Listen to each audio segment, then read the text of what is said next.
Good morning friends, મજામાં? Welcome back again. હું અમૃત લિંબાચિયા આદર્શ ટ્યુશન ક્લાસ સંચાલિત આપણી યુટ્યુબ ચેનલમાં દોસ્તો આપનું હાર્દિક સ્વાગત કરું છું. દોસ્તો, આજના વિડીયોની અંદર આપણે ધોરણ 10 વિજ્ઞાન, જેની અંદર પ્રશ્ન નંબર 17 થી 20 જે એક વાક્યના જવાબમાં પૂછાવાના છે સેક્શન એમાં, એની ચર્ચા કરીશું. દોસ્તો, લાસ્ટ વિડીયોની અંદર પાર્ટ 1 માં આપણે 10 પેપરોમાંથી જુદા જુદા પ્રકારના એક વાક્યના જવાબો જોયા હતા. તો આજના વિડિયોની અંદર મિત્રો આપણે 11 નંબરના પેપરથી ચાલુ કરીશું અને બીજા 10 પેપરો આપણે સોલ્વ કરીશું. તો બરોબર વિડિયો સાથે બન્યા રહો અને ખૂબ જ મહેનત કરી અને સારામાં સારું પરિણામ લાવો. તો શરૂઆત કરીએ દોસ્તો આજના વિડિયોની, જેમાં તમને ખૂબ જ સરસ પ્રશ્નો મળશે. એનો જવાબ પેપર 11 ની અંદર આપણો પ્રશ્ન છે, જેમાં 17 નંબરનો પ્રશ્ન છે. લડો અથવા ભાગોની સ્થિતિ માટે કઈ ગ્રંથિ જવાબદાર છે? ઓકે, લડો અથવા ભાગોની સ્થિતિ માટે કઈ ગ્રંથિ જવાબદાર છે? તો એનો જવાબ દોસ્તો આવશે એડ્રિનલ ગ્રંથિ. લડો અથવા ભાગોની સ્થિતિ માટે એડ્રિનલ ગ્રંથિ જવાબદાર છે. ત્યાર પછી પરાગાશયમાં શું હોય છે? તો દોસ્તો અહીંયા એનો જવાબ છે પરાગાશયની અંદર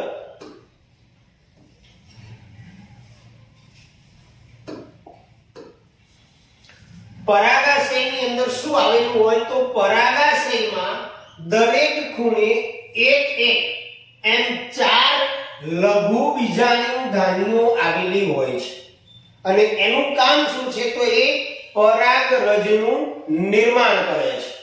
ઓકે, ત્યાર પછી 19 નંબરનો પ્રશ્ન છે મિત્રો. આપણને અહીંયા એક નાનકડું એવું જોડકું આપેલું છે અને આપણને પ્રશ્ન પૂછેલો છે કે નીચેનામાંથી બંધ બેસતી ન હોય એવી જોડ શોધીને લખો. લઘુ દ્રષ્ટિની ખામીનું નિવારણ, જેમાં આપણને અંતર્ગોળ લેન્સ આપેલો છે. ગુરુ દ્રષ્ટિની ખામીનું નિવારણ, એમાં બી અંતર્ગોળ લેન્સ આપેલો છે. અને મોતિયો, એમાં સર્જરી. તો આ ત્રણમાંથી કઈ જોડ બંધ બેસતી નથી? તો આપણે જાણીએ છીએ દોસ્તો કે લઘુ દ્રષ્ટિની ખામીનું નિવારણ અંતર્ગોળ લેન્સથી જ થાય. ગુરુ દ્રષ્ટિની ખામીનું નિવારણ યોગ્ય કેન્દ્ર લંબાઈ વાળા બહિર્ગોળ લેન્સથી થાય. તો અહીંયા આપણને અંતર્ગોળ આપેલું છે, એટલે કે બી વિભાગ જે છે એ જોડકું બંધ બેસતું નથી, એટલે એનો જવાબ આવશે બી. ત્યાર પછી એક કુલંબ વિદ્યુત ભાર પર રહેલા ઇલેક્ટ્રોનની સંખ્યા કેટલી? એક કુલંબ વિદ્યુત ભાર ઉપર રહેલા ઇલેક્ટ્રોનની સંખ્યા તો દોસ્તો 6.25 ગુણ્યા 10 ની 18 ઘાત. 6.25 ગુણ્યા 10 ની 18 ઘાત આટલા ઇલેક્ટ્રોનની સંખ્યા હોય એક કુલંબ વિદ્યુત ભાર પર. ત્યાર પછી આપણે આગળ વધીએ પેપર 12 ની અંદર, જેમાં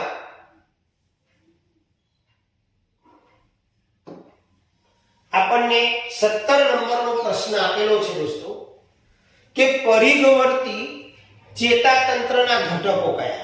પરિઘવર્તી ચેતાતંત્રના ઘટકો તો બે આવશે, એક મસ્તિષ્ક ચેતાઓ અને કરોડરજ્જુ ચેતાઓ. યાદ રાખજો દોસ્તો, પરિઘવર્તી ચેતાતંત્રના મુખ્ય બે ઘટકો, એક મસ્તિષ્ક ચેતાઓ અને એક કરોડરજ્જુ ચેતાઓ. 18 નંબરના પ્રશ્નમાં સજીવની વાનસ્પતિક કે દૈહિક કોષોની તુલનામાં રંગસૂત્રની સંખ્યા અડધી થઈ જાય છે. આ ક્રિયાને શું કહેવાય? જ્યારે દોસ્તો રંગસૂત્રની સંખ્યા અડધી થઈ જાય દૈહિક કોષો, ત્યારે એને અર્ધસૂત્રી ભાજન કહેવામાં આવે છે. ઓકે, જ્યારે પ્રજનન થાય ત્યારે પુરુષ અને સ્ત્રીના જે 23 જોડ રંગસૂત્ર હોય, એટલે કે 46 રંગસૂત્ર હોય, એમાંથી 23 રંગસૂત્ર જે છે સંતતિમાં આવે તો એને અર્ધસૂત્રી ભાજન કહેવાય. ત્યાર પછી આપણે જોઈએ કે નીચેનામાંથી બંધ બેસતી ના હોય તેવી જોડ શોધીને લખો. અહીંયા આપણને આપેલું છે દોસ્તો તારાઓનું ટમટમવું સમાન વાતાવરણ, ભૂરા રંગનું આકાશ, પ્રકાશનું પ્રકિરણ અને મેઘધનુષ્ય વાતાવરણમાં આલંબિત પાણીના સૂક્ષ્મ બિંદુઓ. તો આ ત્રણમાંથી કયું જોડકું બંધ બેસતું નથી? તો દોસ્તો જવાબ આવશે એ, તારાઓનું ટમટમવું. કારણ કે એના માટે વાતાવરણીય વક્રીભવન જવાબદાર છે, એટલે જોડકા નંબર એ જે છે બંધ બેસતું નથી. ઓકે, આગળ વધીએ આપણે 19 પછી 20 નંબર.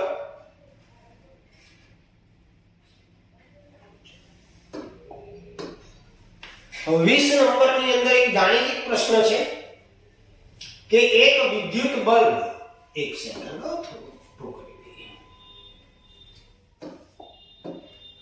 એક વિદ્યુત બલ્બનું રેટિંગ 220 વોલ્ટ અને 100 વોટ છે.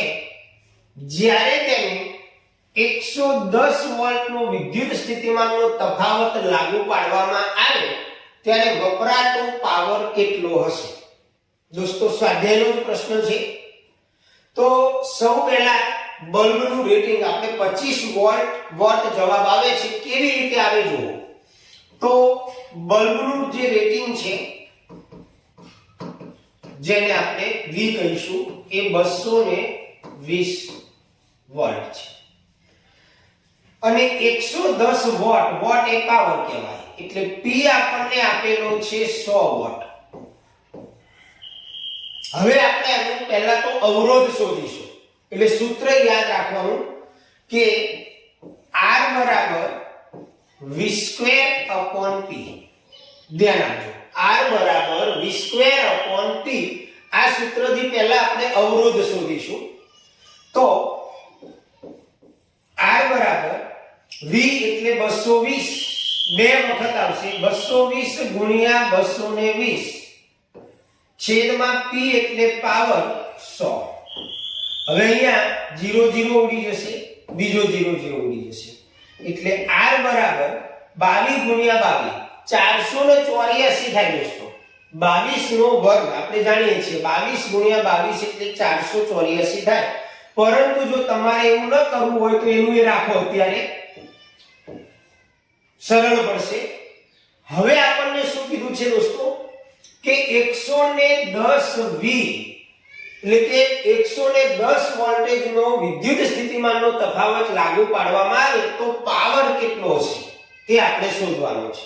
તો અહીંયા આપણે V બેઝ કરી દઈએ એ 110 વોલ્ટ અને P જે છે ધ્યાન આપજો 110 વોલ્ટ P આપણે શોધવાનો છે અને R આપણને મળી ગયો 22 ગુણ્યા 22. ફરીથી સેમ સૂત્ર આવશે. એની અંદર આપણે સૂત્ર આનું વાપરવા માટે પાવર શોધવાનો છે. તો પાવરને આપણે આ બાજુ લઈ જઈએ તો P બરાબર V²/R થશે. V²/R પાવર આપણે શોધવાનો છે. હવે V તો 110 બે વખત લખીશું 110. R આપણને મળ્યો 22 ગુણ્યા 22. જો દોસ્તો કેવી રીતે જવાબ આવશે તો 110 છે બરોબર. તો 22 પંચા 110, 22 પંચા 110 એટલે મેં અહીંયા 484 નથી કર્યું. હવે પાયો 25. તો આપણો 110 V નો વિદ્યુત સ્થિતિમાનનો તફાવત લાગુ પાડવામાં આવે તો વપરાતો જે પાવર છે 25 વોટ આવશે. ઓકે, તો આ રીતે તમે દાખલાને સોલ્વ કરી શકો, સૂત્ર યાદ હશે. ચાલો મિત્રો, હવે આપણે 13 નંબરના પેપરમાં જઈશું. 13 નંબરનું પેપર, એનો પહેલો ક્વેશ્ચન 17. આપણા આહારમાં શેની ઉણપથી ગોઈટર થાય? બહુ સિમ્પલ છે, ગોઈટરનો રોગ આયોડિનની ઉણપથી થાય દોસ્તો, એટલે યાદ રાખજો. 18 નંબરનો પ્રશ્ન છે સ્પાયરોગાયરામાં કયા પ્રકારનું અલિંગી પ્રજનન જોવા મળે? સ્પાયરોગાયરાની અંદર અવખંડન પ્રકારનું અલિંગી પ્રજનન જોવા મળે. અવખંડન સ્પાયરોગાયરામાં. ફરી આગળ વધીએ, નીચેનામાંથી બંધ બેસતી ન હોય તેવી જોડ શોધીને લખો. અહીંયા એમાં આપેલું છે મોતીઓ દુધિયા રંગનું પણ લેન્સમાં જામી જાય, આંખની સમાવેશક ક્ષમતા, નાજુક આંતરત્વચા અને આંખનો ડોળો કેમેરાની જેમ વર્તે. તો દોસ્તો આપણે જાણીએ છીએ આંખની સમાવેશક ક્ષમતા આ જોડકું ખોટું છે, નાજુક આંતરત્વચા નહીં આવે. ઓકે, તો વિભાગ બી આવશે, બી જોડકું બંધ બેસતું નથી. ત્યાર પછી 20 નંબરનો પ્રશ્ન છે, જેમાં આપણને આપેલું છે કે અવરોધોના સમાંતર જોડાણના સમતુલ્ય અવરોધોનું સૂત્ર લખો. દોસ્તો સમાંતર જોડાણ છે તો એનું સૂત્ર આવશે 1/RT બરાબર 1/R1 plus 1/R2 plus 1/R3. જેટલા બી અવરોધ હોય તો આ અવરોધોના સમાંતર જોડાણનું સૂત્ર યાદ રાખજો મિત્રો.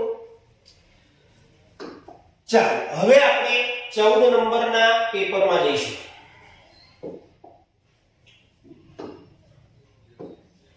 દોસ્તો હેતુલક્ષીની અંદર જ ખાસ મહેનત કરવાની છે. 17 નંબરનો પ્રશ્ન છે, મને ઓળખો, હું વનસ્પતિના ઝડપી કોષ વિભાજન પામતા વિસ્તારોમાં તથા ફળ અને બીજમાં મારા અંતઃસ્ત્રાવની સાંદ્રતા વધારે છે. દોસ્તો કયો અંતઃસ્ત્રાવ આવે તો એનો જવાબ આવશે સાયટોકાઇનિન. વનસ્પતિની અંદર કોષ વિભાજન માટે જરૂરી જે અંતઃસ્ત્રાવ છે સાયટોકાઇનિન છે.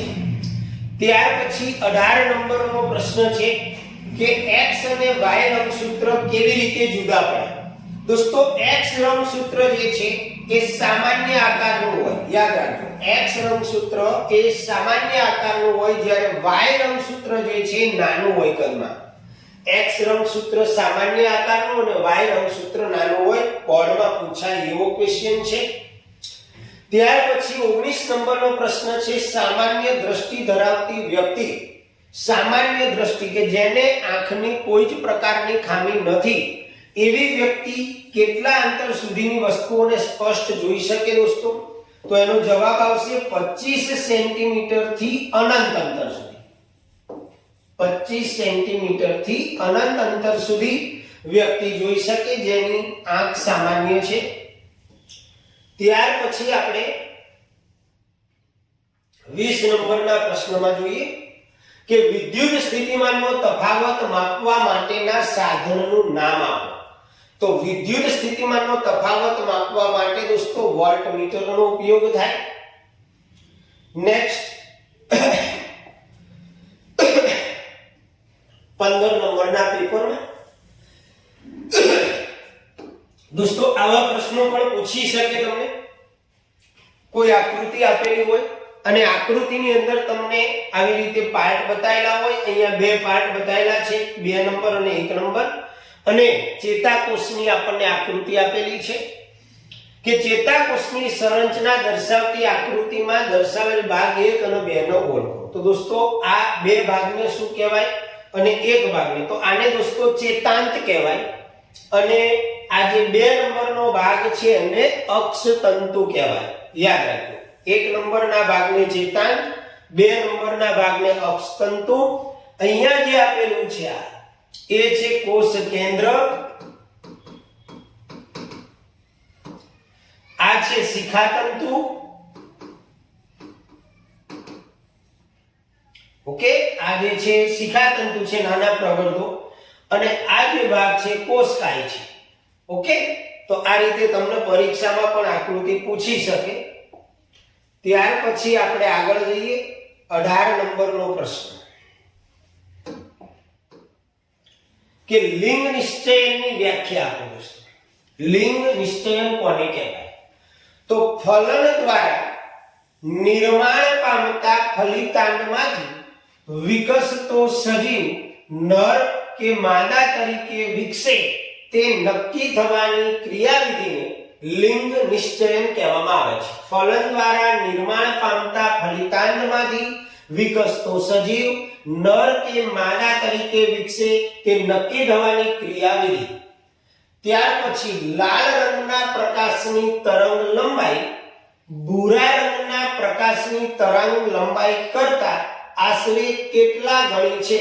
તો એનો જવાબ દોસ્તો આવશે 1.8 ગણી. લાલ રંગના પ્રકાશની તરંગ લંબાઈ એ ભૂરા રંગના પ્રકાશની તરંગ લંબાઈ કરતા 1.8 ગણી છે. 20 નંબરનો પ્રશ્ન છે, મને ઓળખો. મારો ઉપયોગ બલ્બ ફિલામેન્ટ બનાવવા માટે થાય છે. બલ્બની અંદર જે ફિલામેન્ટ આવે એ બનાવવા માટે મારો ઉપયોગ થાય છે. તો એ જવાબ આવશે દોસ્તો ટંગસ્ટન ધાતુ. એટલે કે એનો જવાબ આવશે ટંગસ્ટન. રેડી? ચાલો મિત્રો, હવે આપણે પેપર નંબર 16 ની અંદર જઈએ, જેમાં 17 નંબરનો પ્રશ્ન આપણને આપેલો છે કે હું કટોકટીની સ્થિતિમાં સ્ત્રાવ પામું છું. આ વખતે શરીરમાં શ્વાસોશ્વાસનો દર પણ વધારું છું, પાચન તંત્ર અને ચામડી તરફ રુધિર પ્રવાહ ઘટાડું છું. બરોબર? ખાસ યાદ રાખજો, કટોકટીની સ્થિતિનો અંતઃસ્ત્રાવ આપણને યાદ હોવો જોઈએ. તો એ છે એડ્રીનાલિન. એડ્રીનાલિન. ઓકે, આગળ 18 નંબરના પ્રશ્નમાં આપણે જઈએ મિત્રો કે વટાણાના ઊંચા ટી અને નીચા છોડ વચ્ચે સંકરણ કરાવતા બધા જ છોડ ઊંચા વળ્યા, કારણ કે વિધાન પૂર્ણ કરો. આવું કીધું આપણને. કારણ કે બધા છોડ ઊંચા મળે એનો મતલબ ઊંચાપણું એ કયું લક્ષણ છે? પ્રભાવી લક્ષણ છે. તમને ખ્યાલ જ છે. તો ઊંચાપણું એ પ્રભાવી લક્ષણ છે. ફરી એક આકૃતિ આપેલી છે દોસ્તો. દર્શાવેલ આકૃતિ હવે થોડી ઝાંખી દેખાય છે, પણ તમે જોઈ શકતા હશો. તો અહીંયા આપણને આંખની જે આકૃતિ આપેલી છે ને, એમાં આ ભાગ આગળ આ બિંદુઓ જોઈન થાય છે. દોસ્તો, નેત્રપટલના આગળના ભાગમાં અહીંયા પ્રતિબિંબ રચાય છે. હવે આ આકૃતિ આંખની કઈ ખામી દર્શાવે? કઈ ખામીની અંદર પ્રતિબિંબ નેત્રપટલના આગળના ભાગમાં રચાય? એનો એ જવાબ થશે. ઓકે, તો આ દોસ્તો આકૃતિ જે છે લઘુ દ્રષ્ટિની ખામી છે. બરોબર? એટલે લઘુ દ્રષ્ટિ વાળી ખામી વાળી વ્યક્તિની આંખની આકૃતિ છે. ત્યાર પછી ફરી પ્રશ્ન આવ્યો દોસ્તો, હમણાં જ આપણે આગળ સોલ્વ કર્યો કે મારો ઉપયોગ બલ્બનું ફિલામેન્ટ બનાવવા માટે થાય, તો એ ટંગસ્ટન આવશે. ત્યાર પછી આપણે 17 નંબરના પેપરમાં જઈશું અને 17 નંબરના પેપરની અંદર પહેલો ક્વેશ્ચન છે કે શરીરમાં ઇન્સ્યુલિન અંતઃસ્ત્રાવની ઉણપને કારણે થતા રોગનું નામ આપો. દોસ્તો, ઇન્સ્યુલિન અંતઃસ્ત્રાવની ઉણપથી આપણને ડાયાબિટીસ, મધુપ્રમેહ થાય. એટલે જવાબ આવશે એનો ડાયાબિટીસ. મેન્ડેલના પ્રયોગમાં કેપિટલ ટી, અહીંયા દોસ્તો ભૂલ છે, સ્મોલ ટી આવશે.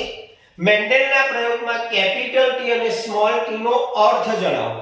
તો કેપિટલ ટી એ પ્રભાવીકારક છે અને સ્મોલ ટી જે છે પ્રછન્નકારક છે.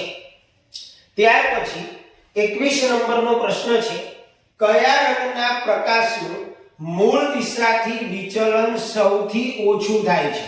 યાદ રાખજો દોસ્તો, અહીંયા મુશ્કેલી ન પડે. તો સૌથી વિચલન ઓછું રાતા રંગનું. પરંતુ જો એવું પૂછવામાં આવે કે કયા રંગનો વેગ સૌથી ઓછો, તો એ ભૂરો જવાબ આવશે, જાંબલી. ઓકે, અને લાલ રંગનો વેગ સૌથી વધારે આવશે. 22 નંબરનો પ્રશ્ન, બે બિંદુઓ વચ્ચે વિદ્યુત સ્થિતિમાનનો તફાવત 1 વોલ્ટ છે, એનો અર્થ શું થાય? દોસ્તો, ખૂબ જ સારો અને પૂછાય એવો પ્રશ્ન છે. બે બિંદુઓ વચ્ચે વિદ્યુત સ્થિતિમાનનો તફાવત 1 વોલ્ટ છે, તો તેનો અર્થ શું થાય? તો 1 વોલ્ટની વ્યાખ્યા આવડવી જોઈએ તમને કે 1 કુલંબ વિદ્યુત ભારને વાહકના એક બિંદુથી બીજા બિંદુ સુધી લઈ જવા માટે કરવું પડતું કાર્ય એને 1 વોલ્ટ કહેવાય. એટલે 1 વોલ્ટની વ્યાખ્યા આવડે એટલે આ જવાબ આવડી જશે. ચાલો, હવે આપણે 18 નંબરના પેપરમાં આગળ વધીએ.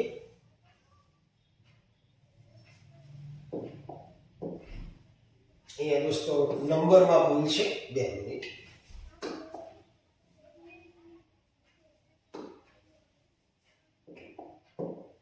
અહીંયા 19 અને અહીંયા 20. તો મગજનો કયો ભાગ શરીરની સમસ્થિતિ અને સંતુલન જાળવવાનું કાર્ય કરે? દોસ્તો, આપણા શરીરનું સંતુલન જાળવવાનું કાર્ય એ પશ્વ મગજમાં આવેલ અનુમસ્તિષ્ક કરે છે. પુરુષ અને સ્ત્રીમાં લિંગી રંગસૂત્રનું બંધારણ, તો પુરુષની અંદર XY અને સ્ત્રીની અંદર XX. પુરુષમાં XY, સ્ત્રીની અંદર XX. છેલ્લી પાટલી ઉપર બેઠેલા વિદ્યાર્થીને બ્લેકબોર્ડ પરનું લખાણ વાંચવામાં તકલીફ પડે છે, તો આ બાળક કઈ ખામીથી પીડાતું હશે?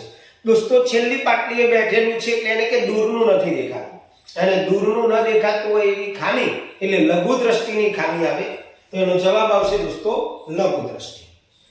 ઓમના નિયમનું વિધાન પૂર્ણ કરો. ખૂબ જ સરસ પ્રશ્ન છે. ઓમના નિયમનું વિધાન પૂર્ણ કરો. અહીંયા આપણને આપેલું છે દોસ્તો, ઓમનો નિયમ આખો આવડે એના વિધાન પૂર્ણ કરતા આવી જશે કે અચળ તાપમાને વાહકમાંથી પસાર થતો વિદ્યુત પ્રવાહ, પછી ખાલી જગ્યા આપેલી હોય. તો અચળ તાપમાને વાહકમાંથી પસાર થતો વિદ્યુત પ્રવાહ એ વાહકના બે છેડા વચ્ચે લાગુ પાડેલ વિદ્યુત સ્થિતિમાનના તફાવતના સમપ્રમાણમાં હોય છે. આ ઓમનો નિયમ જ છે આખો, પણ આપણને અધૂરું વિધાન પૂર્ણ કરવાનું આપેલું છે. અચળ તાપમાને વાહકમાંથી પસાર થતો વિદ્યુત પ્રવાહ એ વાહકના બે છેડા વચ્ચે લાગુ પાડેલા વિદ્યુત સ્થિતિમાનના તફાવતના સમપ્રમાણમાં હોય છે. દોસ્તો, તૈયાર કરી લેજો, પૂછાયેલો ક્વેશ્ચન છે. ત્યાર પછી આપણે હવે 19 નંબરના પેપરમાં જઈએ, જેમાં 17 નંબરનો પ્રશ્ન આપણને આપેલો છે કે અનૈચ્છિક ક્રિયાઓ એટલે શું?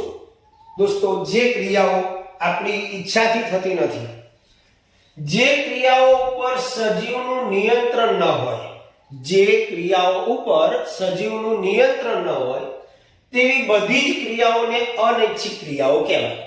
હવે કઈ કઈ ક્રિયાઓ આવે એમાં તો ઉદાહરણ તરીકે હૃદયના સ્પંદનો, શ્વાસોશ્વાસ, આંખની કીકીના કદમાં પરિવર્તન થવું, આ બધી અનૈચ્છિક ક્રિયાઓ છે.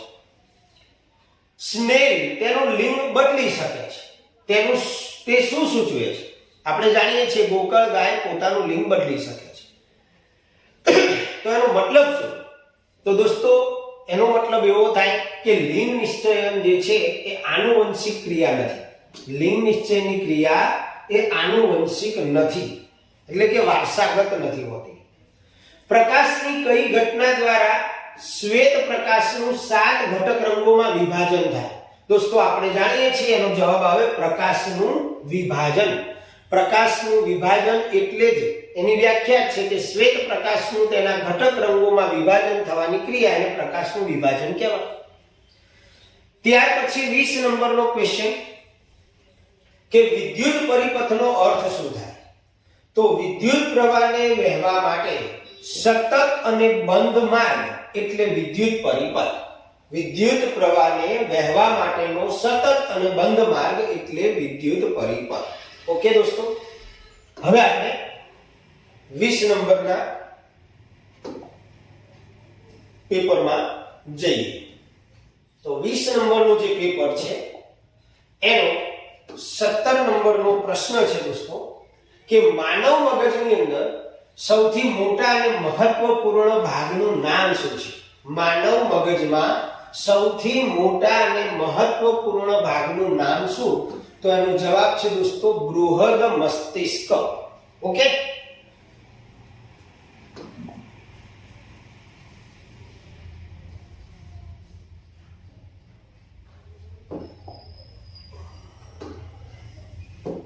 અઢાર નંબરનો પ્રશ્ન, આનુવંશિકતા અને ભિન્નતાના વિજ્ઞાનને શું કહેવાય? પૂછાય એવો સારો પ્રશ્ન છે. આનુવંશિકતા અને ભિન્નતાના વિજ્ઞાનને શું કહેવાય? તો દોસ્તો એનો જવાબ આવશે જનીન વિદ્યા. આનુવંશિકતા અને ભિન્નતાના વિજ્ઞાનને જનીન વિદ્યા કહેવામાં આવે છે. ત્યાર પછી 19 નંબરનો પ્રશ્ન છે કે માનવ આંખમાં કનિનિકાનું કાર્ય શું? માનવ આંખની અંદર કનિનિકા શું કામ કરે? તો દોસ્તો કનિનિકાનું કામ કીકીને નાની મોટી કરવાનું છે, એટલે કીકીના કદને નાની મોટી કરવાનું કામ કનિનિકા કરે છે. 20 નંબરનો પ્રશ્ન છે કે વિદ્યુત પ્રવાહ દ્વારા અપાતી ઊર્જાનો દર શેના વડે નક્કી થાય? યાદ રાખજો દોસ્તો, વિદ્યુત પ્રવાહ દ્વારા જે ઉર્જા આપવામાં આવે એનો દર શેના વડે નક્કી થાય? તો વિદ્યુત પ્રવાહ દ્વારા ઉપકરણને જે પણ વિદ્યુત ઉર્જા આપવામાં આવે એ દર પ્રાપ્તિ સ્થાનના વિદ્યુત પાવર વડે નક્કી થાય. પ્રાપ્તિ સ્થાનના વિદ્યુત પાવર વડે નક્કી કરવામાં આવે છે. તો અહીંયા દોસ્તો આપણે 20 પેપરો 11 થી 20 પેપરોનો અભ્યાસ કર્યો હેતુલક્ષી, જે 17 થી 20. હવે પછીના નેક્સ્ટ વિડિયોમાં આપણે બીજા 10 પેપરો સોલ્વ કરીશું. એટલે લગભગ મોસ્ટ પ્રશ્નો તમને મળી રહેશે અને બરોબર તૈયાર કરી લેજો. વારંવાર વિડિયોને જોઈને પાક્કું કરી લેજો. શક્ય હોય તો નોટબુકમાં અથવા તો ટેલિગ્રામ ચેનલ ઉપર આની પીડીએફ પણ હું મૂકી દઈશ, જેથી કરીને આપ એની પ્રિન્ટ કઢાઈને પણ વાંચી શકો. તો હવે મળીશું દોસ્તો નેક્સ્ટ વિડિયોમાં. ત્યાં સુધી આવજો. જય સ્વામિનારાયણ.